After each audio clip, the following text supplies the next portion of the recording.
Hi friends, எல்லாருக்கும் வணக்கம். நான் தான் உங்கள் ஆதியா ராபிக்ஸ் ஜெயபிரபா. க்ரீன் லைட் நேச்சுரல்ஸில் இப்போ பார்த்தீங்கன்னா குப்பை மேனி சோப் 5 kg ரெடி பண்ணியிருக்கோம். ஸோ இந்த சோப்பை வந்து இப்போ அன்மோல்ட் பண்ணிக்கலாம்.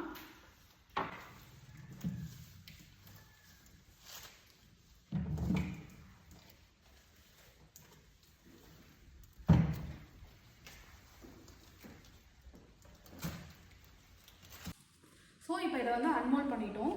இந்த வந்து சோப் நாங்கள் எப்படி ரெடி பண்ணுறோன்னா, நிறைய ஆயில்ஸ், நேச்சுரல் ஆயில்ஸ் வச்சு தான் இதை பண்ணுறோம். ஸோ இதில் குப்பை மீனி லீவ்ஸை வந்து இன்ஃப்யூஸ் பண்ணிடுவோம். ஸோ இதை வந்து நெக்ஸ்ட் என்ன பண்ண போகிறோன்னா ஸ்ப்ளிட்டர். இந்த ஸ்ப்ளிட்டரில் என்ன பண்ண போகிறோன்னா ஸ்ப்ளிட் பண்ணிவிட்டு கட்டர் மூலயமா கட் பண்ணி 100 grams சோப்பாக வந்து நம்ம பேக்கிங்க்கு அனுப்புவோம்.